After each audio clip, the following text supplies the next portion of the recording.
Et bonjour à toutes et à tous et bienvenue dans ce 11e numéro du menu Crowdfunding, l'émission dans laquelle on vous présente les différents jeux de société actuellement en cours de financement participatif. Cette semaine, théoriquement, ça devrait être une petite semaine. On a eu assez peu de nouveaux projets véritablement intéressants, pas mal de projets du côté du jeu de rôle, de Donjons et Dragons, sur les choses-là, de miniatures également, mais ce n'est pas vraiment le cœur de l'émission, donc on en parlera certainement assez peu, voire pas du tout. Et donc, théoriquement, on devrait faire une émission un peu plus courte que d'habitude, mais à chaque fois que je le dis, pardon, je finis par faire plus d'une heure et demie, ce qui est la moyenne habituelle de l'émission. Donc, pour cette fois, on ne va pas se fixer d'objectif. Peut-être qu'on aura une bonne surprise cette fois, ou peut-être qu'on fera une heure et demie comme d'habitude. On verra bien. Allez, on y va, c'est parti pour cette semaine. On commence par le petit tour habituel du côté de la chaîne des Ludovores, hein. C'est le petit moment où on regarde un petit peu l'évolution de la chaîne. On voit que les vues des 2 derniers menus crowdfunding sont un peu plus mitigées qu'il y a quelques semaines, ce qui est assez normal. On a eu assez peu de gros projets récemment, même si on a eu Distilled, on a eu aussi la version française de Too Many Bones, ou plus récemment l'extension de Unmars ou Bantam West, mais pas de gros jeux, rien en provenance de grosses boîtes bien connues du milieu déjà, si ce n'est peut-être l'extension de On Mars, mais qui n'est qu'une extension. Bref, on a aussi gagné 6 ou 7 nouveaux abonnés depuis la semaine dernière. Je pense que c'est à peu près le rythme de croisière qui est le nôtre depuis environ 1 ou 2 mois. Donc à ce rythme-là, peut-être qu'il d'ici 3, allez, 4-5 semaines, 1 mois et demi, 2 mois maximum, on devrait pouvoir atteindre les 100 abonnés peut-être. Ce serait sympa, ce serait une sorte de petit palier, bien que minime, assez ridicule en comparaison avec d'autres, mais pour des débutants, c'est toujours sympa de passer ce premier palier des 100 abonnés. Même si on aimerait, j'aimerais tout du moins, que certains d'entre vous s'expriment un petit peu plus via les commentaires. Pour l'instant, on est toujours avec notre très fidèle Anthony. On aimerait bien que certains d'entre vous participent un peu plus aux commentaires également. Ce serait quand même sympa d'avoir des retours pour nous dire comment nous améliorer, comment on pourrait faire pour faire un petit peu mieux, ou tout simplement pour échanger une conversation à propos des différents sujets qu'on aborde dans nos vidéos. Allez, sur ce, on se lance dans la première partie de notre revue hebdomadaire, à savoir les projets annulés.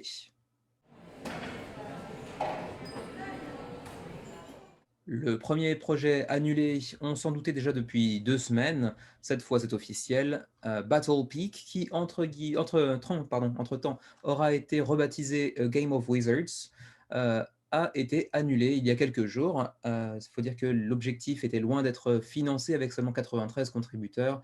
On verra s'il revient d'ici quelques temps, ce qui est assez fréquemment le cas des jeux qui n'atteignent pas leur seuil de financement.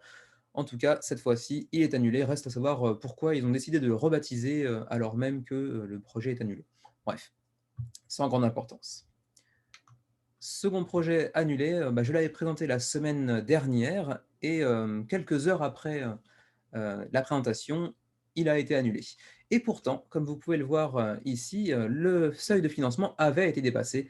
C'est le cas typique de la boîte d'édition qui fixe un seuil de financement assez bas pour pouvoir lancer, comment dirais-je, un élan à la campagne pour pouvoir attirer un maximum de monde. On sait que sur Kickstarter, plus vous faites de chiffres rapidement, plus l'algorithme attire les contributeurs vers votre campagne.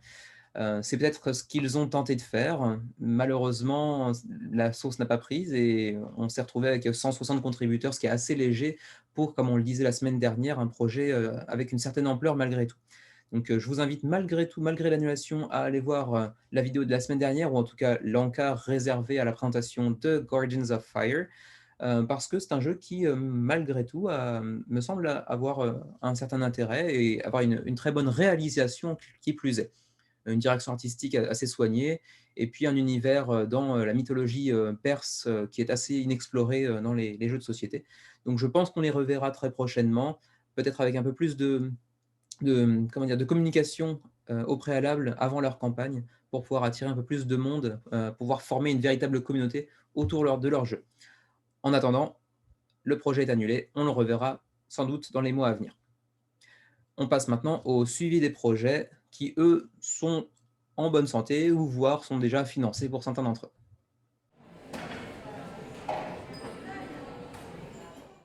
Le premier projet, de la semaine, eh bien, il reste 3 jours seulement, mais, la campagne bat son plein et tout va très bien pour eux. C'est, bien sûr, le jeu de dés, en provenance de l'univers de Assassin's Creed, hein, le dernier épisode Valhalla, oui, c'est ça. Le jeu s'appelle Orlog, donc c'est un jeu de dés, issu de l'univers, de Assassin's Creed. J'en ai parlé un peu plus en détail la semaine passée. Rien de très folichon en termes de gameplay, c'est un jeu très, très simple, adapté directement du petit mini-jeu, qu'on voyait dans le jeu vidéo, d'Assassin's Creed. En termes de gameplay, ça casse pas 3 pattes à un canard, mais ça a le mérite d'utiliser une licence bien connue et appréciée des joueurs. On était à 8 400 contributeurs la semaine passée, désormais 10 500, un très joli score qui, en plus, fait un premier succès assez conséquent pour Pure Arts, dont c'est le premier jeu de société, même si celui-ci est effectivement pas très compliqué à faire, puisque c'est une repompe, une ressucée, on pourrait dire, du jeu tel quel, issu du jeu vidéo. En tout cas, la réalisation est bonne, la direction artistique, le matériel a l'air tout à fait satisfaisant.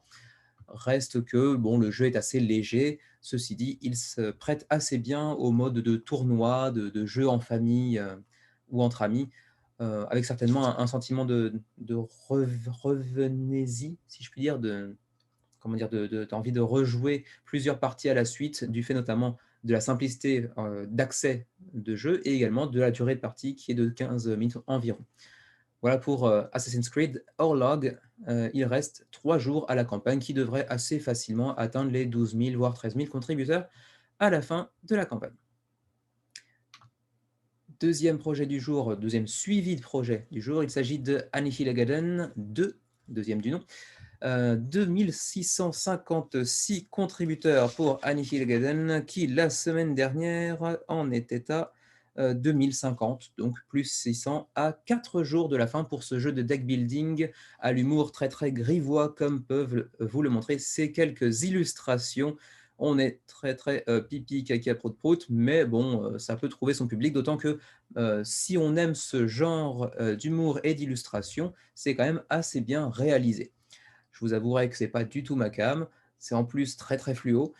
Mais bon, ma foi, le jeu est relativement apprécié si j'en en crois les commentaires sur Board Game Geek, mais il faut être amateur de ce genre de jeu, donc de deck building, ce qui peut être mon cas. En revanche, la direction artistique et l'univers, un peu moins. Ensuite, on passe à Death Roads All Stars, que j'ai également présenté la semaine dernière. C'était un petit peu l'un des 2-3 jeux vraiment les plus intéressants qui sont sortis la semaine dernière, ce jeu de course de voiture dans lequel on va aussi essayer de se mettre sur la tronche, très honnêtement. Comme je le disais la semaine dernière dans la présentation, ça rappelle un petit peu le jeu vidéo Destruction Derby de la première PlayStation, donc ça nous rajeunit évidemment pas. Mais en tout cas, le succès est plutôt au rendez-vous, puisque je le rappelle, The Knights of Unity, c'est leur premier projet.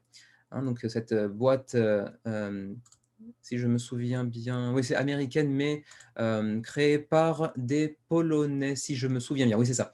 Oui, un studio polonais qui avait précédemment bossé sur des éditions, enfin sur des, comment dire, des portages numériques de jeux de société tels que Scythe notamment. Et donc c'est leur premier jeu en physique et original qui plus est, avec un joli petit succès de 1537 contributeurs à l'heure actuelle, alors qu'on était à 1128 la semaine passée. Il reste 4 jours, c'est une campagne assez courte, et elle devrait toutefois atteindre peut-être entre 1800 et 2000 contributeurs selon les stretch goals à venir dans les jours à venir. Je me répète un petit peu. Les stretch goals, justement, parlons-en. On en était à peu près, voilà, plus ou moins à ce personnage la semaine passée. Donc, on a découvert évidemment de nouvelles cartes avec de nouveaux véhicules également. Une amélioration de matériel également, avec des tokens ou des cartes de meilleure qualité. Un nouveau conducteur. Ensuite, encore une question de qualité de matériel améliorée à nouveau. Un mode solo ou coopératif qui vient entrer en jeu. Ce n'était pas le cas la semaine dernière. Donc, Un point positif en plus, pour, le jeu qui est désormais, jouable en solo ou en coop, même si pour l'instant les retours sont assez, minces puisque le jeu est encore en développement bien évidemment. Le stretch goal n'est pas encore débloqué comme vous pouvez le voir, mais il le sera très probablement d'ici la fin de la campagne. Reste à savoir ce que peuvent nous réserver les derniers stretch goals. Pour l'instant, on ne sait pas trop, mais il devrait y en avoir encore quelques-uns. Voilà pour Death Roads All Stars, un jeu qui a l'air assez, jouissif. On continue sur Ice Flows and Foes, un petit jeu que j'avais présenté, rapidement également la semaine dernière, si je me souviens bien. Bon, de toute façon, comme vous pouvez le constater, c'est un petit jeu sans grande prétention. En tout cas, c'est ce que laissent penser les chiffres. On est désormais à 82 contributeurs. On était à 52 la semaine dernière, 59 pardon, 59 la semaine dernière. Ça suffit tout juste pour, atteindre le seuil de financement qui était fixé à 5 000 €, pour ce petit jeu très familial où l'on va, en fait, incarner des explorateurs sur la banquise, qui est évidemment à la dérive. On doit, insérer de nouveaux plateaux, de banquise qui vont peut-être amener d'autres joueurs à tomber du plateau et donc à perdre des points. Donc jeu très familial. On a déjà vu ce type de mécanique, notamment chez, Kabuto Sumo, je crois, qui était un projet, Kickstarter mené par, Board Game Tables, il y a de ça 1 an plus ou moins. Je crois que Xavier l'avait backé, mais, on ne l'a pas encore reçu, donc, à suivre. Petit jeu familial pour 19 €, pas très cher. Il reste 5 jours à la campagne si ça vous intéresse. Le projet suivant, c'est, Velocity Vanguard, le relaunch, parce que le jeu avait déjà fait l'objet d'une campagne qui n'avait pas atteint son financement. C'est déjà le cas, pour cette seconde campagne. Heu, le jeu a fait un plus 100 quasiment, un petit peu moins de plus 100 contributeurs depuis la semaine dernière pour atteindre 565 contributeurs à 5 jours de la fin de la campagne. Le jeu avait été présenté il y a de ça 3 semaines, sur la chaîne. Donc pour ceux d'entre vous, que le jeu pourrait intéresser, donc ce jeu de sci-fi, nos science-fiction où on va, comment dirais-je, contrôler des vaisseaux et leurs équipages respectifs en essayant de développer notre vaisseau avec différentes technologies pour les déplacer et faire éventuellement des combats, aussi différentes missions à mener à bien sur ce plateau très chamarré. Voilà pour Velocity Vanguard. On passe à Distilled, le jeu où l'on va distiller de l'alcool, différents alcools de renom, évidemment du whisky, du shochu japonais, pourquoi pas également, peut-être de l'armagnac, j'ai oublié les types d'alcool qui étaient présents. Le jeu fait une excellente campagne, hein, dois-je le rappeler. Rappelons aussi également que Paverson Games, fait ici sa première campagne, son premier jeu, pour cette jeune boîte d'édition américaine, qui avait déjà fait ses preuves, ceci dit, à travers différents concours, dans lesquels ils avaient remporté des prix, notamment, si je me souviens, voilà, ici, finaliste pour le Cardboard Edison, qui est un concours assez populaire de l'autre côté de l'Atlantique, et également le Ian Award, qui par contre celui-ci je ne le connais pas. Donc finaliste dans les 2, quoi qu'il en soit. Le jeu atteint désormais 5 253 contributeurs, soit presque le double, de la semaine dernière. Donc, excellent résultat pour ce jeu qui aura su, vraiment créer une communauté autour de son projet. On en parlait déjà depuis, quelque temps, notamment sur Board Game Geek, et puis aussi faire ses preuves à travers différents concours. C'est aussi une façon de construire une communauté qui attend votre jeu quand vous le lancez. Comme vous pouvez le voir ici, on passe de 1 à 5, enfin pardon, de 4 à 5 joueurs pour le comment dirais-je? Le nombre maximum de joueurs pour une partie. Ce n'était pas le cas la semaine dernière. Vraisemblablement un stretch goal qui a été débloqué. J'ai pas pris le temps de regarder le stretch goal, ce qu'on va faire tout de suite ensemble. Alors, le temps de les retrouver. Voici les stretch goals. OK. Alors la semaine dernière, on était plus ou moins ici. Voilà, donc l'amélioration, de matériel. OK, donc rien de très spécial ici, donc des petites miniatures de fûts, pour distiller votre alcool, un playmat en néoprène bien évidemment, de nouveaux, spécialistes de distillerie, de nouvelles recettes, ensuite, l'extension africaine, on l'avait déjà vu la semaine passée, donc tout ça on l'avait déjà vu la semaine passée, excusez-moi. La boîte elle-même fait l'objet d'une amélioration, de matériel. On aura une soundtrack, ça c'est assez nouveau. On aura le droit donc à une petite, bande audio, de 35 minutes, avec des des fonds sonores en fait, hein, peut-être des petites musiques, des effets, sonores rappelant un petit peu, l'univers de la distillerie, j'imagine. Quelques nouvelles cartes pour le solo. Hem, d'accord, chacun des plateaux individuels auront, des illustrations, pardon, différentes les unes des autres. De nouveaux cubes sont visiblement apparus également. Sachez que désormais, en tout cas, le jeu est disponible de 1 à 5 joueurs et non de 1 à 4, comme je crois l'avoir dit la semaine dernière. Quoi qu'il en soit, le jeu, file bon train, hein, 5 253 contributeurs à 5 jours de la fin. Excellente campagne. On continue avec méthodologie, The Murder on the Links, inspiré de l'univers d'Agatha Christie et donc de Hercule Poirot. Jeu d'enquête que j'avais présenté la semaine dernière, qui a atteint son stade de financement. Non, pas tout à fait. Pas tout à fait. Le jeu n'est pas encore tout à fait financé, ça devrait arriver. Il reste un peu moins d'une semaine à la campagne. On est passé de 150 à 187 contributeurs pour ce petit jeu d'enquête de déduction en groupe de 3 à 6 joueurs pour une durée de partie d'environ 30 minutes. On enchaîne sur On Mars et son extension Alien Invasion plutôt, de Vital Lacerda, le très célèbre créateur portugais, si je ne me trompe, l'extension de son jeu assez populaire, donc On Mars. On était la semaine dernière à 4200 contributeurs, on a fait un plus 1000 environ, pour désormais 5367 contributeurs à 6 jours de la fin de la campagne. Bon, je vous l'avais déjà présenté la semaine dernière, donc je vous renvoie bien évidemment à la vidéo de la semaine passée pour voir une explication de la campagne en détail. On va juste sauter directement aux éventuels stretch goals. Je ne me souviens pas d'ailleurs en avoir vu la semaine dernière. Je crois pas. Est-ce que ça fait partie de ces campagnes qui n'ont pas de stretch goals? Je l'ai oublié. J'aurais dû vérifier avant de commencer la vidéo. Non, pas l'impression. Eh bien tant mieux, ça va plus vite. Donc voilà pour On Mars. Ceci dit, le jeu de base est déjà assez costaud. On vous ajoute une extension avec 4 modules différents, dont un qui vous permet de jouer en un contre tous et d'autres pour jouer en solo ou en coopération. Comme c'est précisé ici, une extension plus ou moins coopérative, parce qu'elle ne propose pas que ça, mais entre autres du coop. En tout cas, ça marche toujours très bien, comme on a l'habitude de le voir avec Vital Lacerda. Tout petit projet présenté très brièvement la semaine dernière, Flicking Finches, encore un jeu de famille, enfin jeu familial dans lequel on va faire des pichenettes pour déplacer Darwin à travers les îles Galapagos.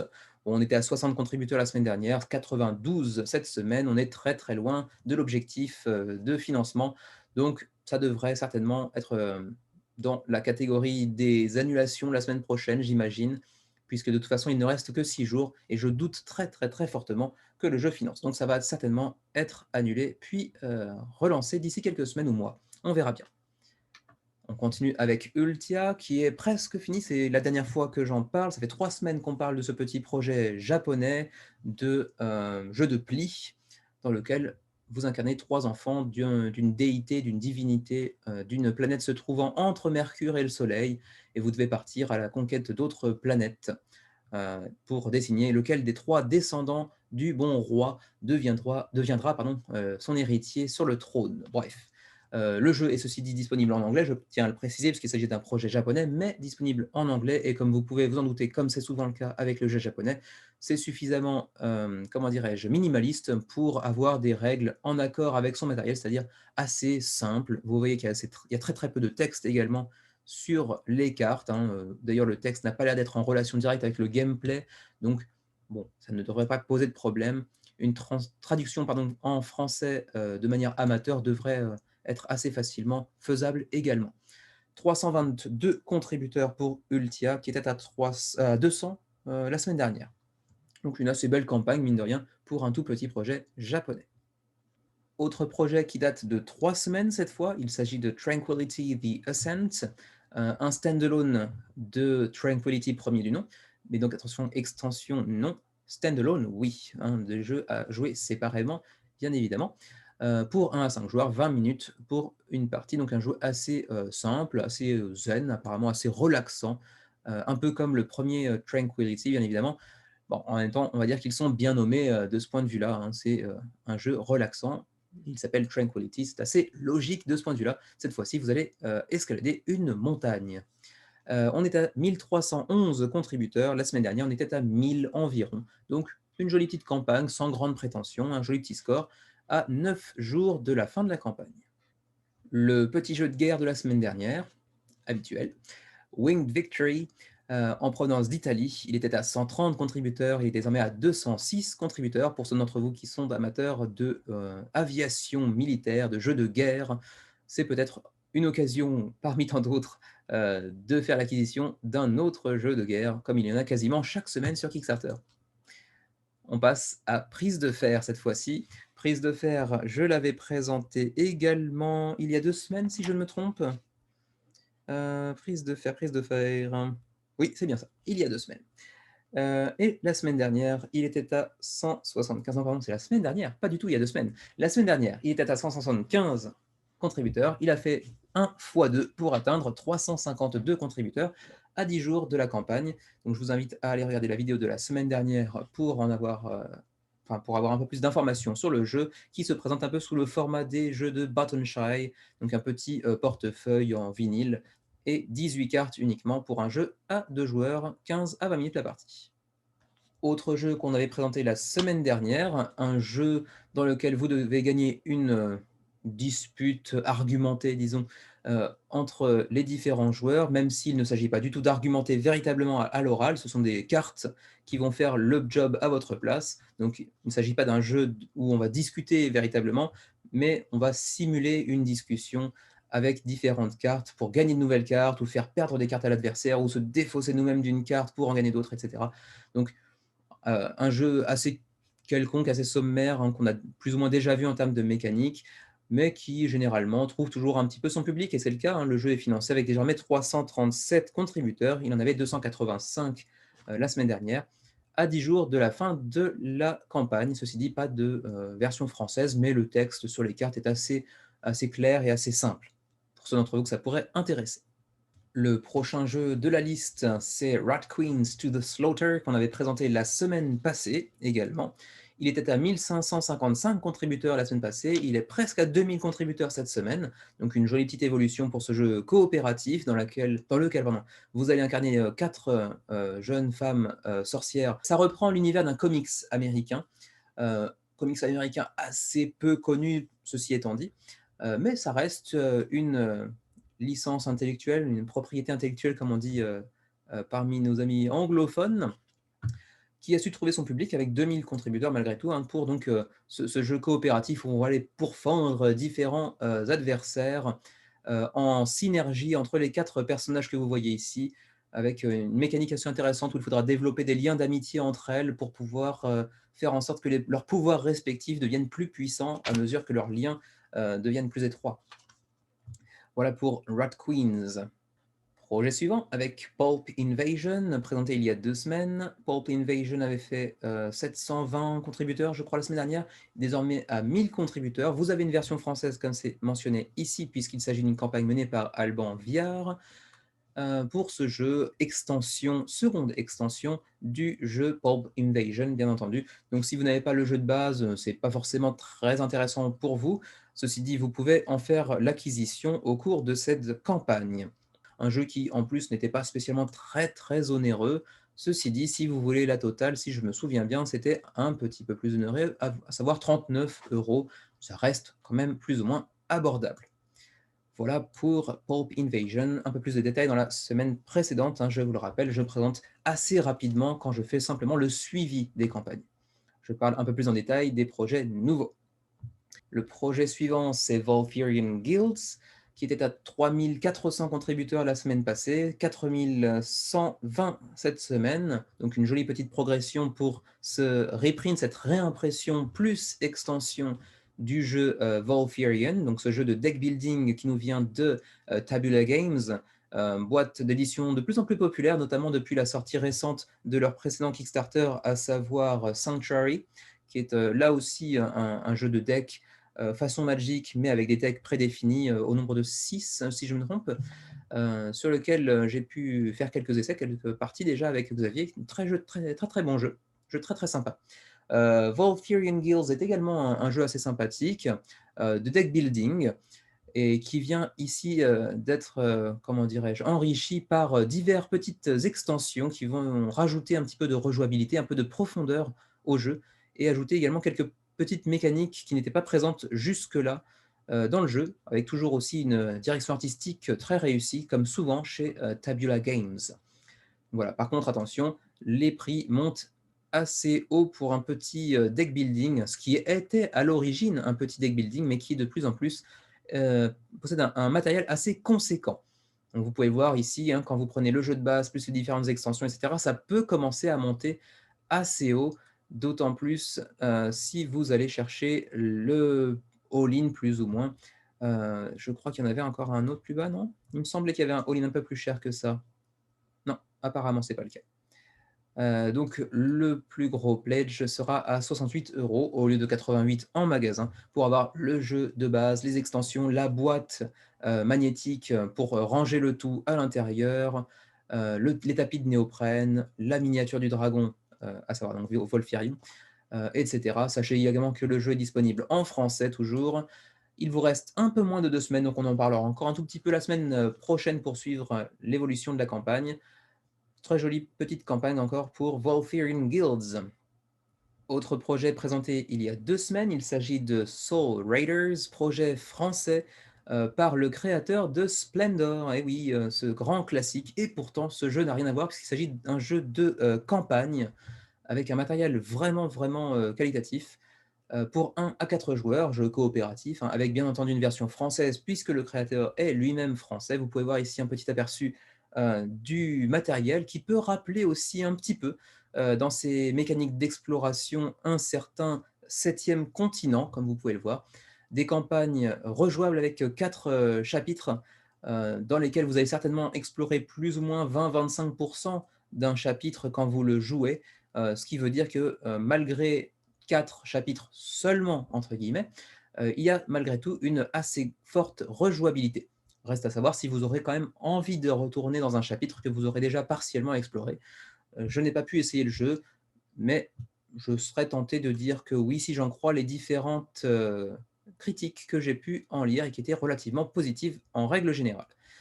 Toutefois, si vous voulez le tester, il me semble avoir dit il y a 2 semaines que le jeu était disponible sur, voilà, c'est le cas, sur Tabletopia. Donc, vous y avez toujours bien évidemment accès. Tabletopia, le jeu en accès libre pour l'instant. Projet suivant, 158 contributeurs la semaine passée, presque 200 cette semaine, mais ce n'est toujours pas suffisant pour atteindre l'objectif de financement qui était à 10 000 $. On était à peu près à la moitié pour Top Pop, ce jeu dans lequel on va entasser des capsules de soda. Ouais, une thématique assez originale, certes, mais comme assez souvent malheureusement chez Talon Strikes Studio, en tout cas de mon point de vue purement subjectif, une direction artistique pas forcément chatoyante, disons. Alors certes, c'est original, on a un jeu de set collection qui peut être efficace à défaut d'être chatoyant, mais bon, c'est vrai que ça ne vend pas du rêve sur le papier, on dirait. En tout cas, le jeu n'est pas encore financé, il reste 2 semaines tout pile pour la campagne, mais comme on est dans le ventre mou actuellement et qu'on est à 5000 sur 10 000 d'objectifs, ça risque d'être un petit peu compliqué pour financer, mais ce n'est pas impossible. Il est quand même probable qu'on les retrouve parmi les jeux annulés dans les semaines à venir. À voir. Présenté il y a 2 semaines, Milwet est encore un de ces petits projets japonais qui a fait un x2 cette semaine, ma foi. On était à 33 contributeurs la semaine passée. On a doublé ce chiffre pour atteindre 66. Et vous voyez ma puissance de calcul assez phénoménale. Il reste 2 semaines à la campagne pour ce petit jeu de divination aux illustrations comme souvent assez minimalistes.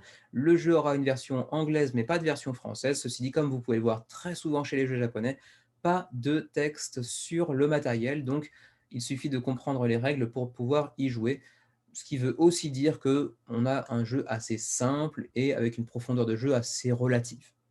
Voilà, à vous de voir si vous y intéressez. Les illustrations sont relativement jolies, mais ce n'est pas un jeu qui, moi, personnellement, m'intéresse plus que ça.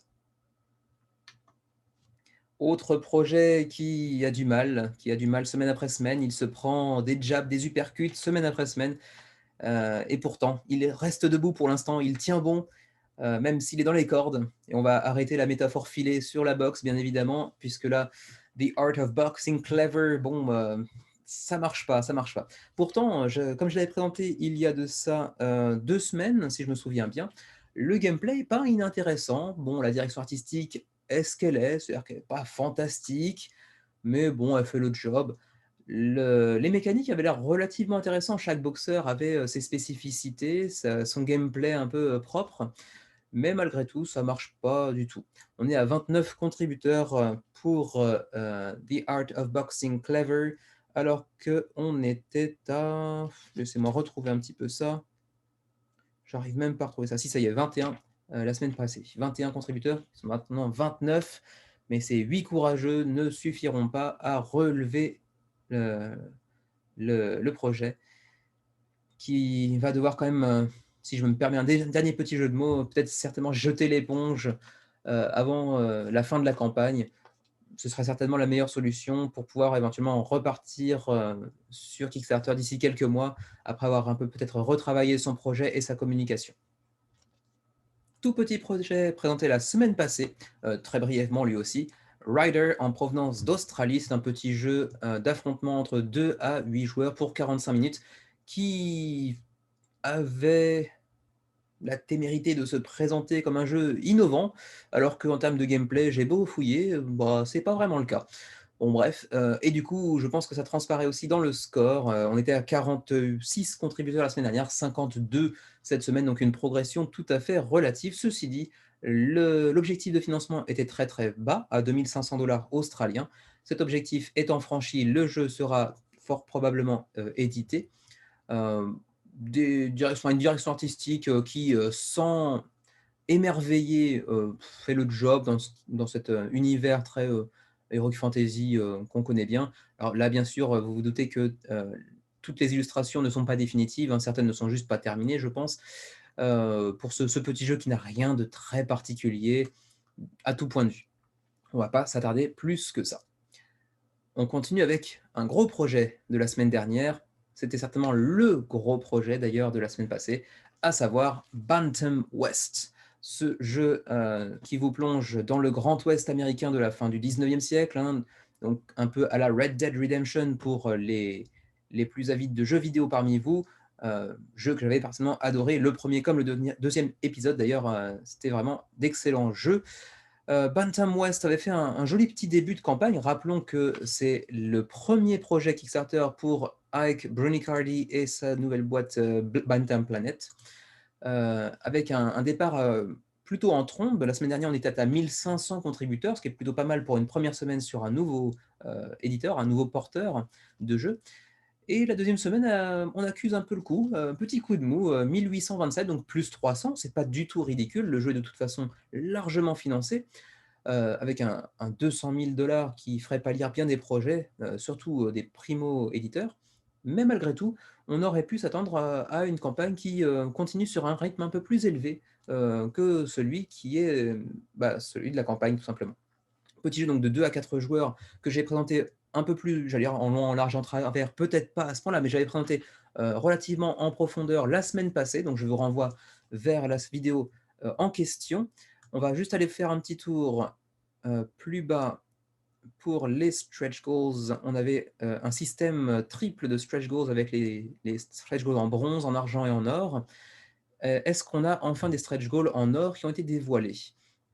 Alors, petit rappel sur les bronzes, on avait des upgrades de matériel, essentiellement, un insert également pour les minis, ce qui est toujours appréciable. Alors pour les, silver, donc pour les stretch goals argentés, on avait quoi? On avait une mini extension Heist and Contraband, donc un peu plus de gameplay, c'est le dernier stretch goal atteint à l'heure actuelle. On avait aussi des cultistes, donc on reprend un univers un petit peu éculé qui est celui de Cthulhu un petit peu, pour les intégrer à ce jeu. Bon, pourquoi pas, ça peut s'y prêter. Les sectes ont existé de tout temps, mais bon, les cultistes, c'est un petit peu plus tôt que l'univers dans lequel on est habitué à les voir, mais pourquoi pas après tout. On aura très prochainement, fort probablement, une version allemande complètement traduite, donc pas uniquement en PDF, mais totalement traduite. Donc ceux-là ne sont pas encore débloqués, donc attendons quelques temps. Gold tier, voilà, les voici, les voilà. Donc le stretch goal d'or. Et le premier stretch goal d'or à 300 000 $, donc relativement bientôt, c'est une version française, totalement française. Donc le matériel, les cartes, les règles, bien évidemment, tout sera en version française. Et ça, c'est quand même un sacré plus pour ceux d'entre vous qui m'écoutent, parce que je doute que des non-francophones m'écoutent. Si, je crois que j'ai un abonné japonais qui parle pas français, mais qui me suit parce que simplement il est ami avec ma femme. Voilà, nous avons des faux abonnés. On en a un pour l'instant. Mais bon, c'est un début. Et c'est pas une fierté. Bref, quoi qu'il en soit, une version française à venir très probablement dans les semaines à venir, dans les jours à venir peut-être, ça dépend de l'évolution de la campagne. On aura aussi quelques upgrades supplémentaires. On aura un 5e personnage intégré au jeu, pour l'instant qui n'en compte que 4. On aura une nouvelle extension aussi, avec Townfolk Tasks, donc peut-être des missions confiées par les villageois des villages aux alentours. Donc, ma foi, quelques stretch goals intéressants, surtout pour les francophones qui attendaient de voir s'ils pouvaient mettre la main sur le jeu en toute confiance. Eh bien, ça a l'air d'être le cas. 1827 contributeurs à l'heure actuelle, il reste un petit peu moins de 3 semaines pour mettre la main sur le jeu, qui aura de toute façon certainement un late pledge aussi, mais bon, il vaut mieux quand même, ne serait-ce que pour débloquer la version française, backer maintenant si vous êtes intéressé. Spire's End fait également une super campagne. On était à 2700 la semaine dernière, plus 1000 pour ce petit jeu narratif avec embranchements multiples dans lequel on va vivre la petite histoire de Hildegarde dans le monde de Spire's End. Le premier épisode était très sombre, très noir et blanc. Celui-ci est un peu plus coloré, un peu plus chaleureux, beaucoup d'orange comme vous pouvez le voir, hein, les feuilles tombantes quasiment sur toutes les illustrations, la langue du corbeau ici, les épis de maïs du Scarecrow, les cheveux de Hildegarde elle-même, donc c'est un peu plus coloré, un peu plus chatoyant. Pour ce petit jeu de 1 à 2 joueurs, vous pouvez jouer en coop avec la sœur de Hildegarde, comme je l'avais dit la semaine dernière. Pour plus de détails, je vous envoie vous référer à la vidéo de la semaine passée. Ceci étant dit, le jeu dure quand même 2 à 3 heures, sachez-le, et il n'y a pas de version française, ce qui est toujours un petit peu dérangeant pour un jeu narratif, même si vous pouvez le voir ici, le texte est généralement pas prépondérant sur bon nombre de cartes, mais en revanche, il peut l'être sur beaucoup d'autres. Pour choisir différents embranchements qui ont chacun des événements conséquemment à votre choix, il est bon quand même de comprendre un minimum la langue du texte, très simplement. Donc, pour les anglophones d'entre vous, je vous encourage quand même à vous intéresser au jeu. Le premier avait fait l'objet de très bonnes notes sur BGG, sur Board Game Geek. Il n'y a pas de raison que le second épisode ait des retours plus négatifs, d'autant plus qu'il vient ajouter certaines nouvelles mécaniques et également cette dimension coop avec la sœur de Hildegarde, à savoir Alveg, qui est ici avec un set de capacités un petit peu différent de sa sœur. Sachez toutefois, comme je l'avais dit la semaine dernière, que le projet est un petit peu cher pour un jeu qui au final ne contient que 400 cartes. Ce n'est qu'un jeu de cartes avec que 4 chapitres. Un petit peu cher, mais pas non plus inabordable en termes de portefeuille, ceci dit, hein. Juste pour le rappel, on va juste aller voir ici directement à 40 $ pour 400 cartes. Ça fait un petit peu cher, plus les frais de port évidemment, sans version française. C'est un petit peu dommage, mais ça reste un projet très intéressant malgré tout. Il reste environ 3 semaines. La petite blague de la semaine dernière, enfin blague, pas parce que le jeu est mauvais, hein, mais simplement parce que j'aurais dû le dire beaucoup plus tôt et j'ai pris trop de temps à le dire, que le jeu n'est pas livré en Europe, sauf dans le Royaume-Uni. Donc pas forcément d'accès à ce jeu pour ceux d'entre vous qui vivent en France ou en Belgique ou en Suisse ou que sais-je. Par contre, pour ceux d'entre vous qui vivent au Québec, par exemple, ou d'autres pays comme les États-Unis, Angleterre, mais qui êtes francophones, pourquoi pas. Jeu qui, un peu comme Rider tout à l'heure, se présente comme un jeu innovant, alors que, bon, pas tellement en fait. Alors effectivement, c'est 3 frères qui ont décidé d'utiliser la technologie contemporaine, donc avec une application pour accompagner le jeu, donc Tellmore de plateau. Donc vous allez jongler entre le plateau et l'application. On aime ou on n'aime pas ce type de mécanisme. En tout cas, c'est pas spécialement très très innovant, puisque le Lucky Duck Games le fait déjà depuis des années avec un certain succès.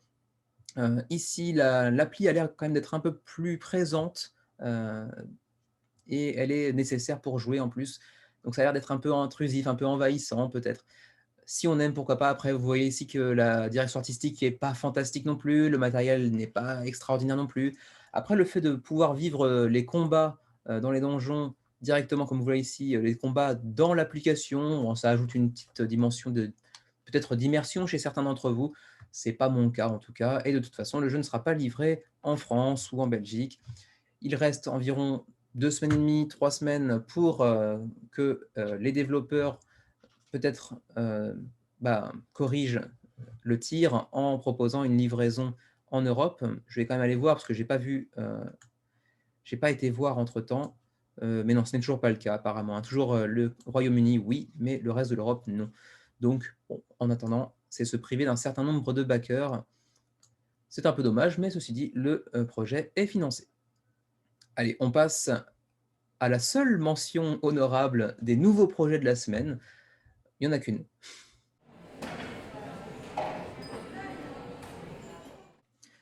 Une seule mention honorable cette semaine parmi les nouveaux projets. C'est un petit jeu de deck building en provenance de Brooklyn, donc New York bien évidemment, heu, par Spencer Swan, dont c'est le premier jeu, j'ai l'impression. Il s'appelle Dust to Dust. La poussière va à la poussière. Petit jeu de deck building, qui a attiré d'ores et déjà 104 contributeurs. Il reste 3 semaines à la campagne. 11 600 $ sur 20 000, alors qu'on entre dans le ventre mou un petit peu de la campagne. La le financement est pas garanti, mais ça peut encore marcher, sachant qu'en plus, le jeu a une vraie patte visuelle. Vous allez le voir ici. Les illustrations, le matériel de manière générale est assez qualitatif. Alors la qualité de matériel, en termes de résistance au déchirement, à l'usure et cetera, ça je ne pourrais pas vous le dire, mais en tout cas les illustrations et les plateaux sont assez jolis. Alors vous voyez ici des mécaniques, bon c'est du deck building, donc vous connaissez certainement déjà un petit peu, ce type de jeu assez, populaire et assez courant depuis quelques années. Vous allez ici recruter différents alliés pour, pour enchérir, votre deck et pouvoir les rejouer par la suite et vous allez être ensuite amené à vous défausser, enfin à vous débarrasser totalement de certaines, cartes moins populaires, enfin moins populaires, qu'est-ce que je raconte? Moins puissantes, moins intéressantes au fur et à mesure que le jeu, évolue, et ensuite effectuer des combos entre différents alliés que vous aurez recrutés au préalable. Bon bref, c'est un jeu de deck building, je vous apprends rien. Il y aura aussi des reliques à acquérir, mais c'est souvent le cas aussi, hein, pas des alliés, mais des objets, des artefacts. Heu, on acquiert souvent ce genre d'objets également dans les différents, deck building, des jeux de deck building que vous avez déjà joué, j'imagine, jusqu'à maintenant. Voilà, donc un jeu avec des illustrations assez, charmantes, assez sympas, un univers, avec des couleurs, qui attirent l'œil. De ce point de vue-là, on peut quand même souligner, le travail qui a été fait, notamment sur la direction artistique. Après, pas de version française à l'heure actuelle et il y a peu de chances, soyons nets, qu'il y en ait, vu la dimension du projet qui est quand même assez, réduite. Mais toutefois, si vous n'êtes pas trop fâché avec la langue de Shakespeare, ça peut être un projet assez intéressant. Qui plus est, vraiment parmi ces projets, faits pour être, sur Kickstarter et qui ne pourraient pas naître sans, en tout cas pas sans les plateformes de financement participatif. Donc de ce point de vue-là, petit projet assez intéressant. J'ai même pas pris le temps de regarder, le prix d'ailleurs pour être tout à fait honnête. Allons voir ça un petit peu ensemble. La présentation est quand même vraiment réussie, je trouve, hein, ne serait-ce que voilà, de mettre les cartes dans un sable noir comme ça, avec quelques herbes autour. C'est bien présenté, ça donne envie malgré tout. Les petits playmats individuels. Alors voilà, on y arrive. Alors, c'est peut-être là que le bât blesse un petit peu. Je découvre le prix en même temps que vous et c'est vrai qu'un petit deck building, pour un primo éditeur, à 50 $, c'est un petit peu cher, certes. Alors, voyons voir les différents niveaux de pledge. Si on ajoute 30 $ supplémentaires, on atteint donc 80 $. Addition, niveau de calcul intense. 80 $, on est sur l'édition Flame Blade qui vient apporter la même édition, que le niveau de pledge précédent, bien évidemment, plus 2 playmats exclusifs à Kickstarter.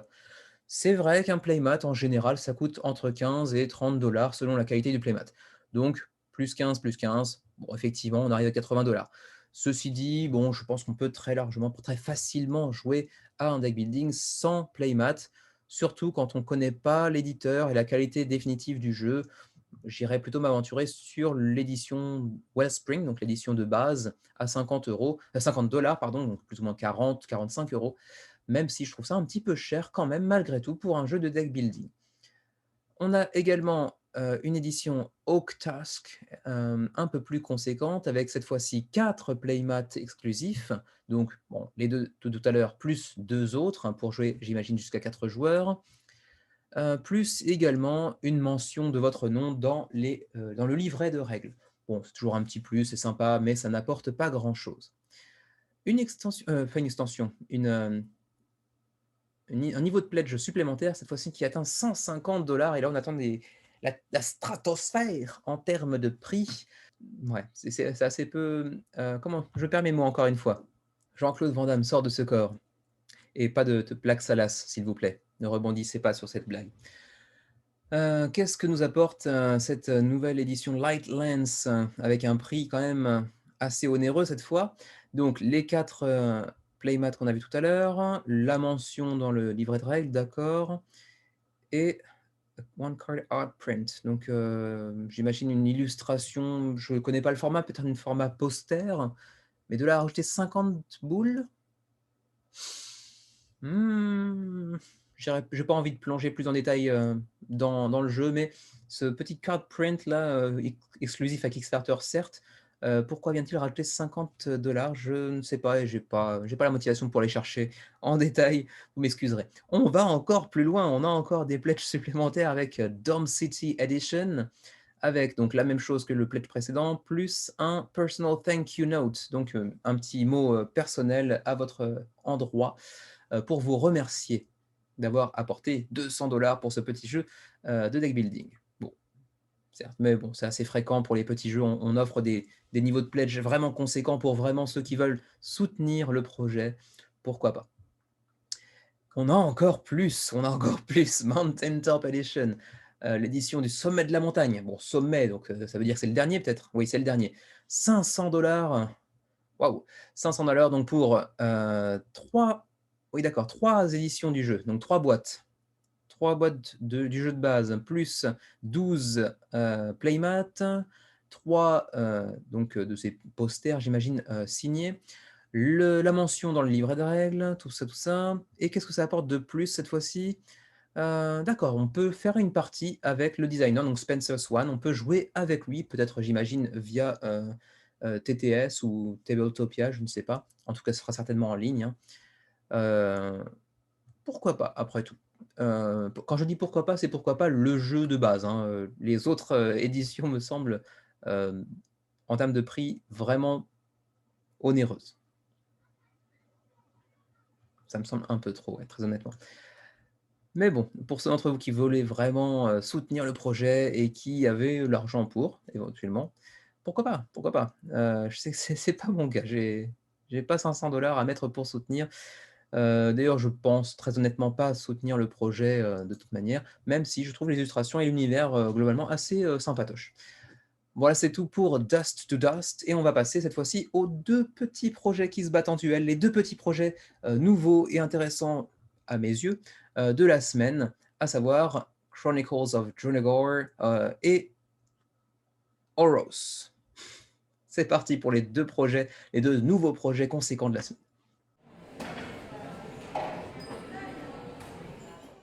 Le premier gros projet de la semaine, il s'agit de Chronicles of Drunagor, Age of Darkness et son extension, parce que le nom entier n'était que le nom du jeu de base, son extension Apocalypse, parce que ouais, bon, Dark, Emo, tout ça, des squelettes, du donjon, en voulez-vous, en voilà.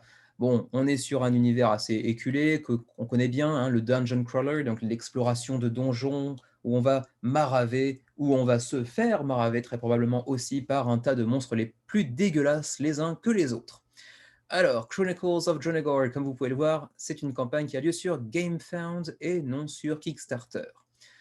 Pourtant, le premier jeu, le premier épisode, le jeu de base en tout cas, avait fait son apparition sur Kickstarter. Il avait fait environ 300 000 $ je crois et là, son extension plus réimpression du jeu de base a déjà atteint le million, mi 1 348 000 $. Donc 1 fois 5 désormais presque, en comparaison avec la première campagne sur Kickstarter. Donc un énorme succès pour une boîte qui est énorme également. Alors, vous le voyez déjà parmi les quelques illustrations que vous voyez ici dans quelques miniatures du plus bel effet, elles sont vraiment très, très réussies, de taille assez conséquente aussi, vous allez le voir et ce qui est conséquent, c'est également le prix du jeu. Alors, allons explorer un petit peu ce donjon. Alors, ici vous le voyez, c'est un jeu de 1 à 5 joueurs, comme souvent les jeux coopératifs sont jouables en solo, pardon. 40 minutes, alors là par contre, c'est un petit peu le festival de on dit ce qu'on veut. 40 minutes ici affichées en playtime. On trouve un peu plus bas, d'autres mentions de temps, à savoir 30 minutes par joueur. Donc si vous jouez à 5, c'est évidemment beaucoup plus long. Sur BGG, on a aussi de 60 à 120 minutes. Donc bref, allez piocher. Si on fait une moyenne, on est sur des parties d'1 heure et demie à 2 heures et demie, en gros, dans des donjons. Alors, euh, bon, vous le voyez directement avec la direction artistique, on est sur un jeu de dungeon crawler, donc de l'epic fantasy, avec une note énorme de 9.2 sur Board Game Geek, en date du 17 juin en tout cas. Donc une des meilleures notes qu'on peut voir sur BGG, 9.2 de moyenne, c'est absolument énorme. Toutefois, petite parenthèse ici, c'est peut-être un sujet qui mériterait une vidéo. C'est peut-être une des premières vidéos de, entre guillemets, pensée, même si le titre est un peu prétentieux, pour l'instant, j'ai pas trouvé mieux, de penser sur le jeu et son univers, notamment sur les Kickstarter, sur les jeux en financement participatif. Attention aux notes que vous voyez sur BGG ou d'autres sites qui se réfèrent aux campagnes, aux jeux issus de financement participatif. Parce que bien souvent, le fait qu'on ait backé, qu'on ait contribué à une campagne fait que certainement on a une sorte de biais cognitif qui nous emmène vers des notes plus élevées que celles qu'on aurait attribuées à un jeu sorti directement en magasin. Du moins, c'est l'impression que j'ai et une réflexion que je nourris un petit peu au fur et à mesure. Et peut-être qu'un jour, je finirai par en parler dans une vidéo dédiée. Donc 9.2 sur BGG pour un jeu issu de financement participatif, ça ne veut pas forcément dire 9.2 pour un jeu sorti en magasin, par exemple.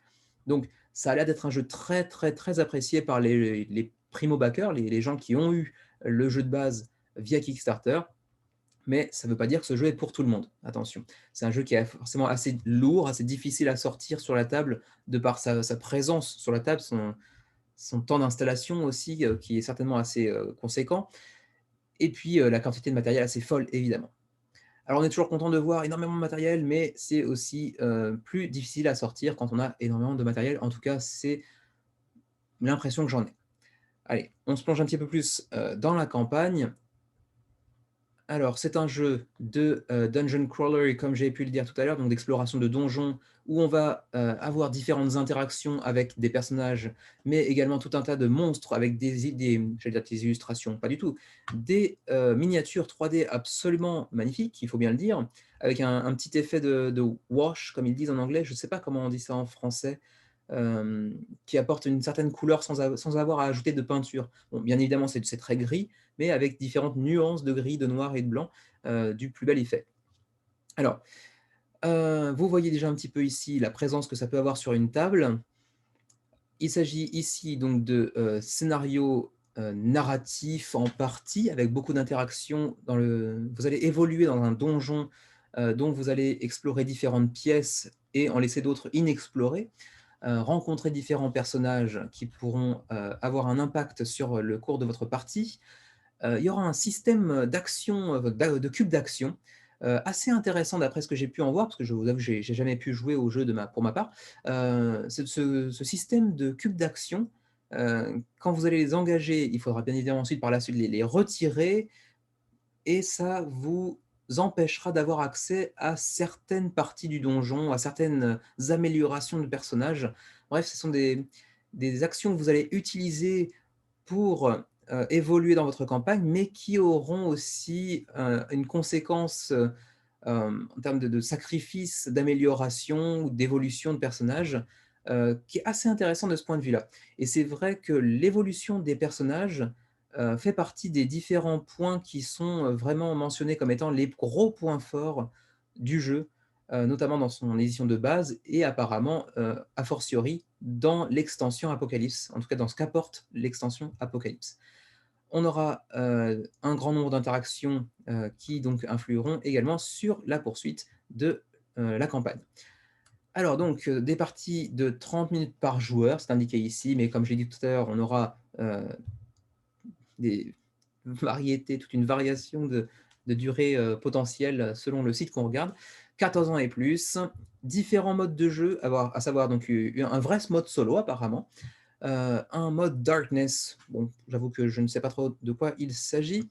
Heu, on aura environ 200 heures de campagne, ce qui est assez conséquent. On aura des aventures en one shot, donc vous les faites une fois, c'est terminé, mais d'autres qui seront rejouables.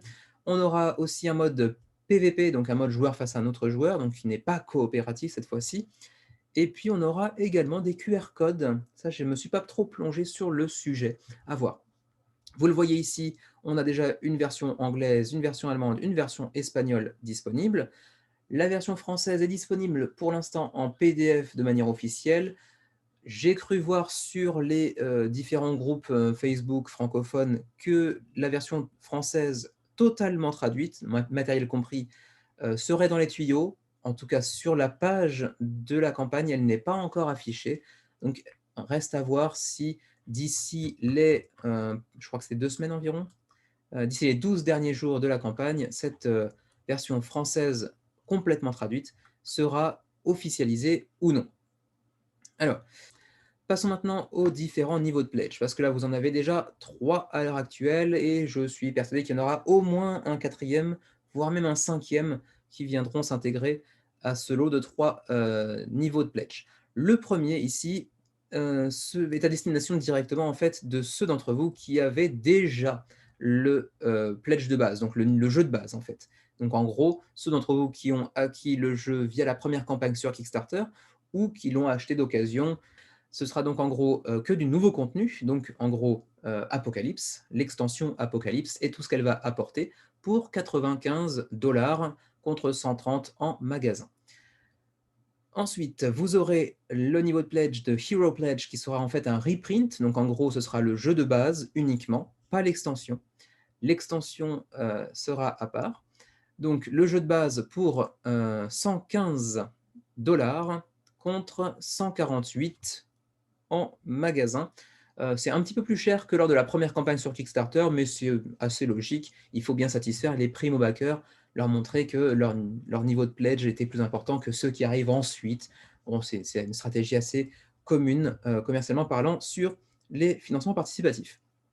Alors par contre, ici, on vous dit de économiser 73 sur le prix de magasin et 33 de moins si vous achetez cet item autrement que par ce pledge. D'accord, donc en fait, c'est une grosse réduction par rapport au prix magasin, donc c'est 73 et 33 de moins comparé à l'acquisition de cet item, de ces deux items, à part en add-on, en fait, apparemment.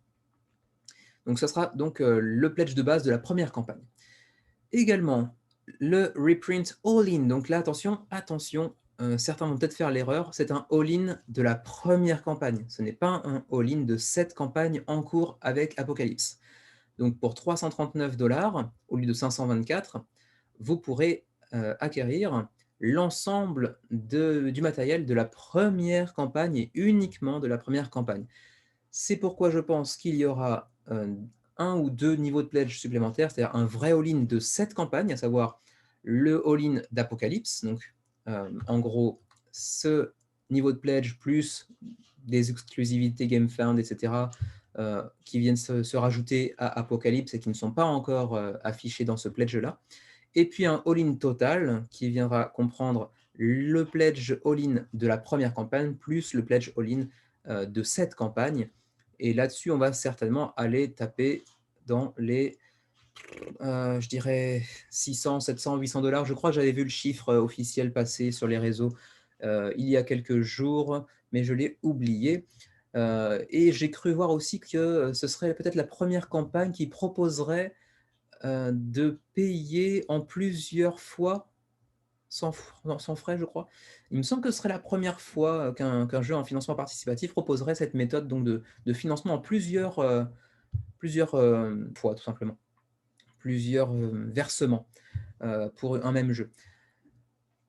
Pourquoi pas? C'est une solution alternative de paiement, mais je trouve ça assez bizarre.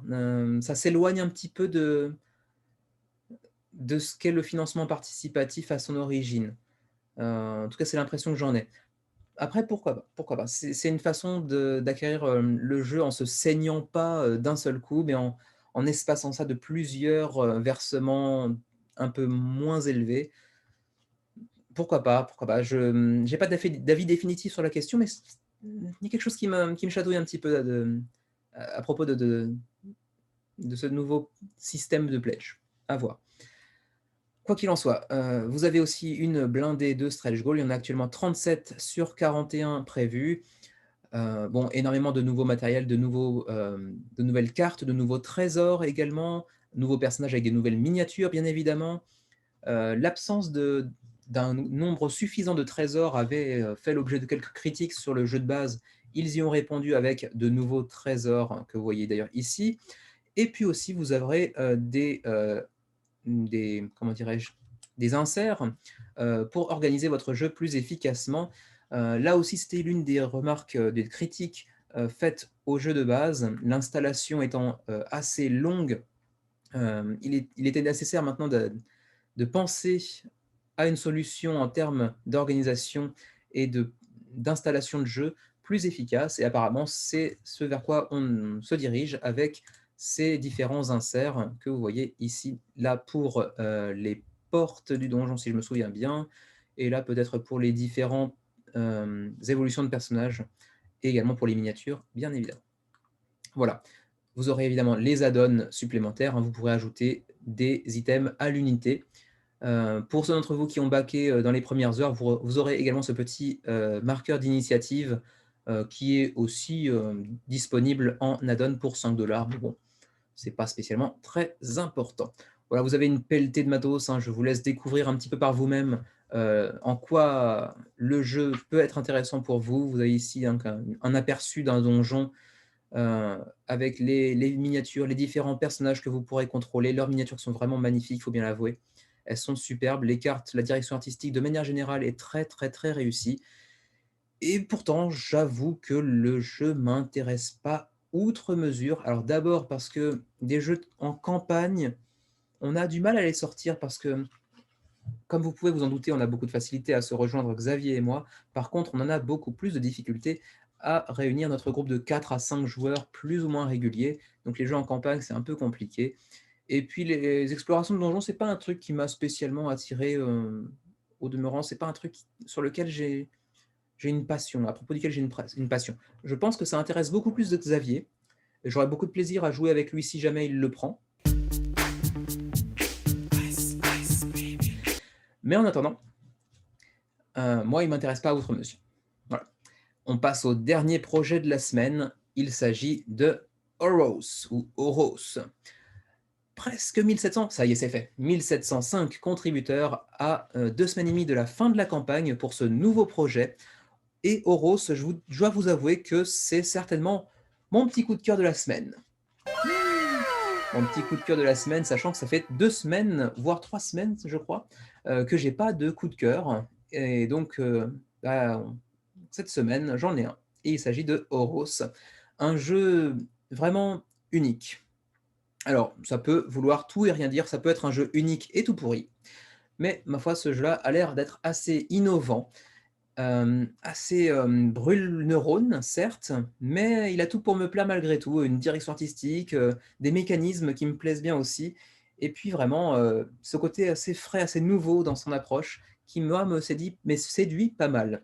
Alors, Oros, c'est un premier projet de chez Ace Games. J'ai aucune idée de comment prononcer le nom de ce studio. On va dire ESC, ESC, je sais pas.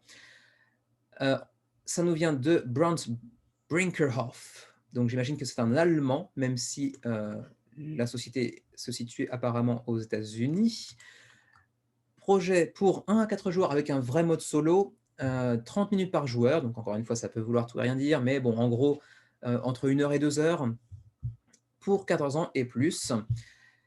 Alors, qu'est-ce que vous propose ce jeu? Eh bien, ce jeu, il vous propose d'incarner en fait des demi-dieux envoyés par une divinité un peu suprême, la divinité de la connaissance, qui veut apporter, la connaissance à l'humanité en fait, très simplement. Donc vous allez incarner ici, un des 4 demi-dieux que vous voyez ici, parmi ces 4 plateaux individuels, et vous allez façonner un peu le monde, mais véritablement, hein, terraformer, le monde selon votre bon vouloir pour, guider les humains, vers la connaissance et la sagesse, en leur permettant, heu, via la construction de montagnes, d'éruptions volcaniques, de créer des lieux saints, des sanctuaires dédiés à la sagesse et au à la connaissance.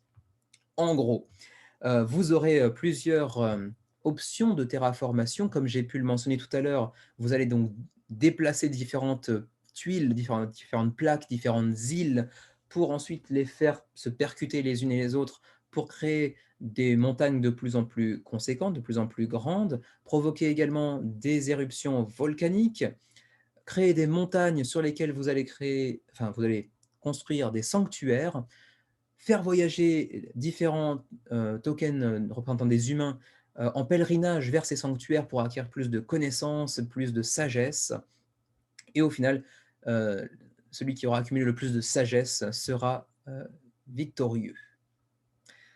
Voilà, c'est à peu près tout pour, le background, l'arrière-plan de du jeu, ce que propose Euros en termes de thématique, voilà. Donc, vous l'aurez compris, on a du placement de tuiles sur cette map ici. On aura aussi un peu de pose d'ouvriers à travers les humains et également les tokens de dieux, enfin de demi-dieux, pardon.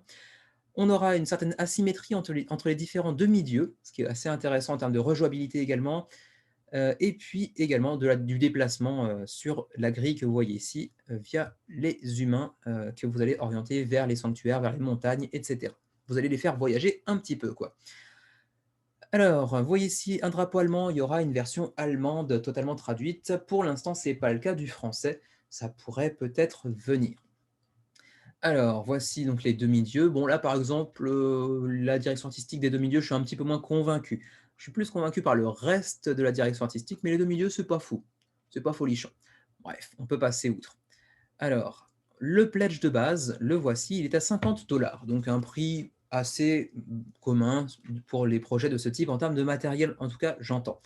Vous aurez donc ce plateau de base avec une taille relativement réduite, comme vous pouvez le voir, mais de l'autre côté, vous aurez une map un peu plus conséquente, un peu plus grande. Vous aurez également un plateau de ascension pour, j'imagine, le score, lui aussi double face. Vous aurez des tuiles à placer, donc des îles, des montagnes de plus en plus grandes, avec sur chacune des tuiles un artwork unique. Donc ça, c'est assez sympa, beaucoup d'artworks différents, pourquoi pas. Ce n'était pas quelque chose de nécessaire, mais ils l'ont fait malgré tout, c'est plutôt agréable. Vous aurez 4 plateaux pour les 4 demi-dieux que vous allez incarner, sachant que, au dos de chacun des plateaux, vous aurez une alternative pour l'automa, pour le mode solo, mais également pour intégrer un automate à une partie à 2 ou 3 joueurs, par exemple. Donc vous pourrez utiliser les automates pour jouer en solo contre un des demi-dieux adverses, mais également vous pourrez les utiliser dans une partie à 2 joueurs pour ajouter un joueur supplémentaire automa. Donc ça, c'est assez sympa aussi. On l'a vu plus récemment, par exemple, sur, Dune Imperium, avec, un automa qui pouvait accompagner une partie à 2 joueurs. Vous aurez également, plusieurs lieux sacrés que vous pourrez aller déposer sur les montagnes, tout un tas de petits tokens, les standees pour les demi-gods, enfin pour les demi-dieux, pardon. Ensuite, ça, ce sont des decks pour les automas et ensuite on aura quelques petites révélations des équivalents de stretch goals, mais qui ne sont pas véritablement des stretch goals, au fur et à mesure des jours. Vous aurez ensuite une édition collector pour 25 $ de plus, 75 $. Cette fois-ci, vous trouverez bien évidemment le matériel de l'édition précédente, mais également une boîte avec le UV Spot, donc une finition un peu plus qualitative pour la boîte. Également, les améliorations de matériel avec des demi-dieux, cette fois-ci en bois, des tokens en bois au lieu des standees. Un insert, c'est toujours un gros plus et ça justifie assez largement les 25 $ supplémentaires. La facilité de rangement et d'installation qui vont avec les inserts de nos jours, c'est quand même quelque chose qui n'est pas à négliger.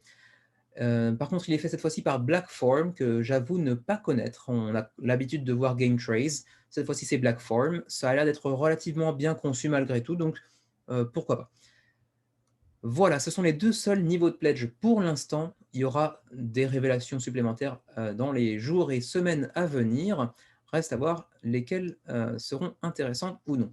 On a également des petits stretch goals ici. Donc, ça fait partie, j'imagine,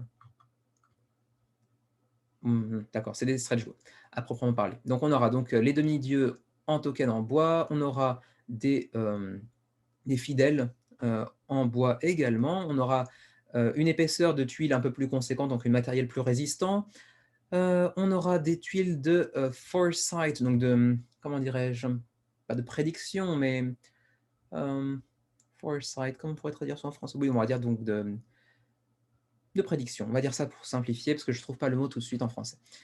Qui vient ajouter un petit peu plus de profondeur de gameplay. On aura aussi un UV Spot sur les plateaux de joueurs individuels, donc une qualité supplémentaire pour les plateaux. On aura des tokens de bois pour chacun des demi-dieux. Et puis on aura d'autres stretch goals à venir, très probablement. Vous voyez un petit peu, je ne parle pas du tout français aujourd'hui. Vous voyez ici quelques exemples de gameplay, hein, où on va percuter certains morceaux de terre les uns avec les autres pour former des montagnes. Peut-être qu'on verra aussi sur ce GIF des explosions volcaniques enclenchées par les joueurs. À voir. Bref, ça a l'air d'être un gameplay vraiment très intéressant en tout cas. Vous voyez ici quelques-unes des mécaniques, hein, le worker placement, donc le placement d'ouvriers, le placement de tuiles et déplacement de tuiles également, du développement de territoire, et puis un système d'action, de points d'action à utiliser sur votre plateau individuel. Voilà, ici un petit peu d'explication sur les gameplays, donc déplacer, faire des montagnes, provoquer des éruptions volcaniques, construire des sanctuaires, faire voyager des fidèles vers les sanctuaires pour qu'ils les étudient, etc. Bref, le jeu a cette dimension vraiment unique qu'on retrouve assez peu souvent, bah, par définition puisque c'est unique. Et il a vraiment un charme, une patte assez reconnaissable, qui moi m'attire pas mal, j'avoue. De là à baquer, il y a un pas que je franchirai peut-être ou pas, on verra dans les semaines à venir. Mais en tout cas, le jeu est assez intéressant, vous en conviendrez. Reste à savoir ce qu'il en est des frais de port.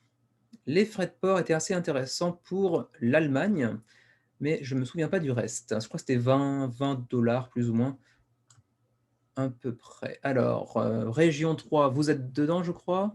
Non, l'Union européenne est ici, pardon. 15 $ pour les 2 éditions. Donc pas très très cher au final pour des frais de port. Si vous prenez l'édition à 75 $, 15 $ de frais de port, c'est pas excessif. Reste à savoir si la taxe sur la valeur ajoutée est incluse ou non. Non, ils ne sont pas inclus. Attention, la TVA n'est pas incluse. Donc ça explique aussi peut-être pourquoi ils ont baissé un petit peu les frais de port pour couvrir un petit peu les frais de TVA qui viennent par la suite. Pour chez nous, au Japon, on sera sur 20 ou 25 $, un petit peu plus cher, mais nous, généralement, par contre, la TVA est incluse. Ou en tout cas, elle n'est pas réclamée par le gouvernement japonais parce que c'est un produit qui n'existe pas au Japon à l'origine et qui ne s'y trouvera pas facilement, bref. Ouais. Donc, ça reste intéressant malgré tout. Édition collector plus 25, ça fait déjà du 100 $. Est-ce que le jeu vaut 100 $? Peut-être pas. Ceci dit, est-ce que l'édition standard est suffisamment intéressante? Oui, bien sûr, mais j'aimerais bien l'insert quand même. Si je le prends, je le prendrai avec l'insert. Et l'insert est uniquement dans l'édition collector. Donc, je vais me tâter, je pense. Alors, si certains d'entre vous vivent en Allemagne pour une raison ou pour une autre, et que vous êtes francophone, vous pourrez avoir aussi le shipping à 9 € uniquement. C'est plutôt sympa. C'est à peu près tout. Le jeu sera livré théoriquement en octobre 2022. On parle aussi de localisation. Ils cherchent actuellement des partenaires pour traduire le jeu, donc il y a des chances qu'on trouve le jeu en français d'ici les jours ou les semaines à venir. À voir, à suivre. On verra ça la semaine prochaine, peut-être, au fur et à mesure de l'évolution de la campagne.